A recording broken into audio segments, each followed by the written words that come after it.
Nag-ulan na guys, tapos sasabayan pa ng gantong klase ng wiper blades ninyo. Tignan nyo naman. Mahina pa yung ulan yan, pero nagiiwan na siya ng mga marking na hindi niya nagagawang i-wipe yung tubig. Partida, umaga pa niyan ha. Hindi natin kailangan pahiran ng kung ano-anong chemicals at cleaner yung ating salamin. Ang solusyon dyan, eto mga boss, Blowpunk Royal Rear Wiper Blade. Okay, so kailangan lang natin magpalit muna ng wiper blade. So gagawin natin ganito. Tingnan nyo lang dito.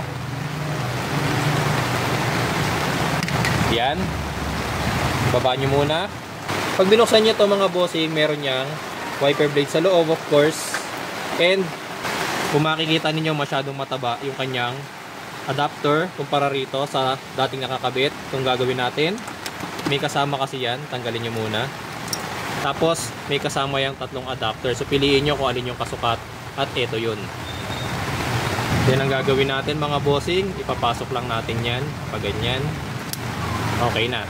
Tapos dito angat konti, and then tanggalin nyo nga pala to. Yan. Tapos angat, and then pasok, snap. Okay, ayan na. Try natin ngayon. Ito na siya mga bossing. So tignan nyo naman, mas maganda na siya ngayon kumpara kanina. So pag bumabiyahe tayo, lalo na ngayon na tag-ulan, mas madali na tayong makakakita.